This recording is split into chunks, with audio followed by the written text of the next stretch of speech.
Oke,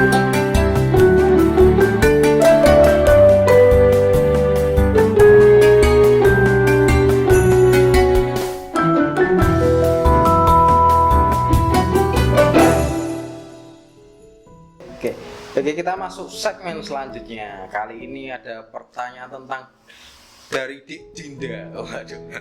Ini Ustadz Jazam dulu ya, ini Ustadz Jazam. Ustadz Jazam kan sebelumnya mesti pernah jawab soal TOEFL atau TOSA ya. Nah, meskipun diharapkan juga Mas Jazam kalau sekolah juga ada pertanyaan prasyarat. Jadi ini ada pertanyaannya. Gimana sih Tat menjawab soal tanpa tahu artinya? Loh, susah. Monggo tak dijawab tak?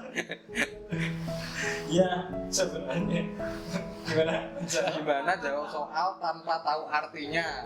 Lah kan banyak tetap dari SMK itu belum pernah belajar bahasa Arab, tiba-tiba ada natif yang memberikan soal instruksi, terus ada jawabannya sama pakai Arab, nggak ada Indonesianya.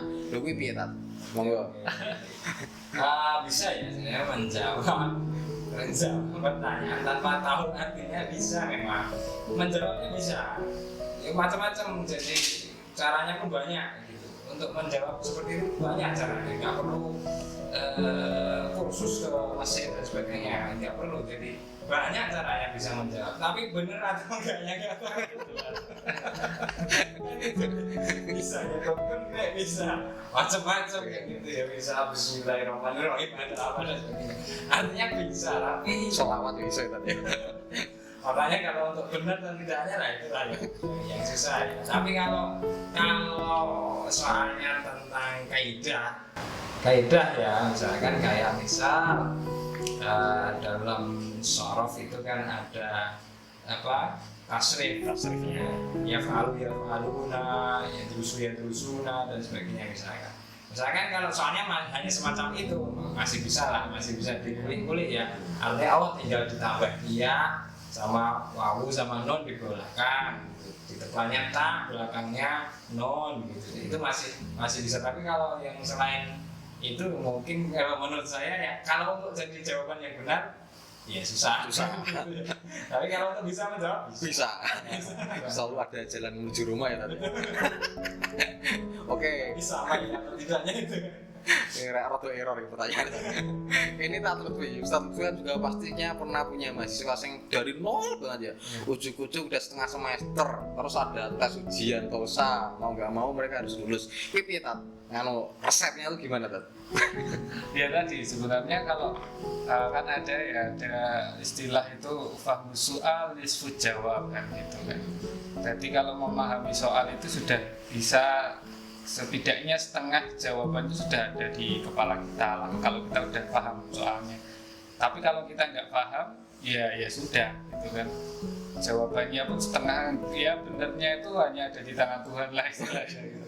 Tapi ya kalau tadi sorof di nahwu juga bisa, misal kalian nggak paham artinya gitu kan, tapi kalau itu pertanyaan kaitannya dengan struktur bahasa ya tata bahasa Arab itu nahwu, itu kemungkinan bisa. Artinya itu kan kayak matematika kalau saya melihat ya tata bahasa itu. Misalnya kalau ada min terus titik-titik terus disuruh nyari A, B, C, D-nya itu harokatnya fathah atau kasroh atau sukun atau dhamma. Nah itu kan nggak tahu artinya bisa jawab gitu. Asalkan ada min, maka setelah min itu harokatnya kata itu apa gitu kan bisa.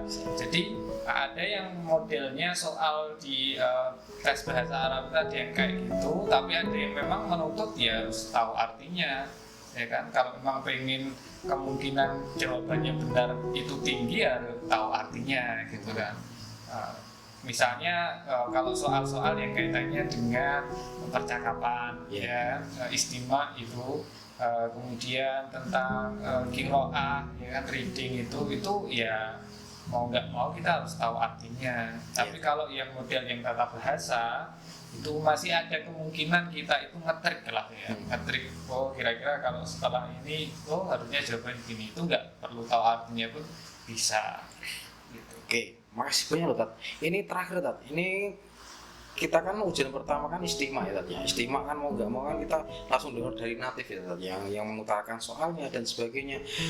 Jelas sangat susah sekali bagi teman-teman yang belum pernah belajar bahasa Arab. Terus tuh resepnya gimana tadi? Kalau dari kira kan kita bisa baca di buku Tosa dulu ya tadi ya. Kita sedikit-sedikit menghafalkan kosakata mufradatnya. Kalau istimak itu tadi gimana tadi? Monggo dari Ustaz Jazam dulu aja. Ya, pertanyaan tentang masalah istimak ya, karena kalau menurut saya memang itu agak susah. Jadi di antara pertanyaan-pertanyaan dalam ujian, tosa maupun apapun pelafal itu memang di istimaknya yang ini yang butuh benar-benar kejelian kan, karena jeli di dalam ya kosakatanya, jeli juga di apa yang dibicarakan dan sebagainya. Cuma gimana sih caranya biar kalau kita memang masih belum terlalu banyak ilmunya atau untuk bisa itu seperti apa sih? Kalau saya kadang begini, kadang saya kan juga susah di bahasa Inggris gitu, tapi sebenarnya sama kan, triknya itu mungkin sama. Kalau saya mungkin lebih ke tadi mencari konteksnya, konteks yang dibicarakan apa. Jadi nggak harus secara keseluruhan paham, tapi mungkin ada 1-2 kata yang bisa kita jadikan kata kunci. Apakah itu perkenalan misalkan, mas muka, ada ismi ini dan sebagainya. Mungkin kalau untuk soal tosa atau tafel yang di awal-awal mungkin kan masih Bisa nyambung gitu. masih sebatas itu gitu ya, perkenalan atau apakah ini sedang di perpus misalkan. Fil maktabah, ada kata-kata maktabah, kemudian mengkorot tuh, ada membaca dan sebagainya. Nah, ini dijadikan kunci untuk nanti akan menjawab apa sedang di manakah saya. Nah, mungkin kita bisa menjawab dari konteksnya gitu. Kalau saya sih lebih ke situ. Jadi cukup untuk 1-2 kata agar kita bisa mencari konteksnya. Sedang apa. Dari Pak Lutfi ada tambahan Pak Lutfi? Iya.